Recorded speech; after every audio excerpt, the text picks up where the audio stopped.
ఒక క్యాప్సికమ్ తీసుకొని చూడండి ఇలా కట్ చేసి పెట్టుకున్నాను. ఒక 3 ఆలుగడ్డలు తీసుకున్నాను. స్వీట్ పొటాటో కూడా ఉంటుంది, కొంచెం చూసుకోండి టేస్ట్. ఇలా కట్ చేసి ఇవి సప్పగానే ఉంటాయి. ఇప్పుడు ఒక ఆనియన్ కూడా కట్ చేసి పెట్టుకున్నా, కొంచెం పల్లీలు, ఒక 2 స్పూన్లు, ఒక పెద్ద పచ్చిమిర్చి తీసుకున్నాను, స్పైసీగా ఉంది. ఒక టమాటో కూడా ఇలా కట్ చేసి పెట్టుకున్నాను. ఇప్పుడు మనం స్టవ్ ఆన్ చేసి దానిపైన ప్యాన్ పెట్టుకున్నాను. ఇప్పుడు ఇందులోకి మనం పల్లీలు వేసి వేపుకుందాము.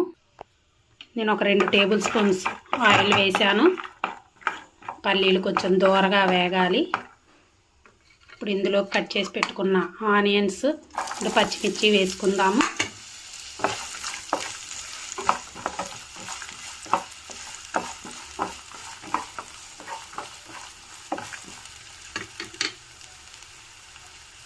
అలాగే ఒక టొమాటో కూడా కట్ చేసి పెట్టుకున్నా, ఇది కూడా వేసుకుందాము. బాగా మొత్తం మెత్తగా ఫ్రై అవ్వాలి.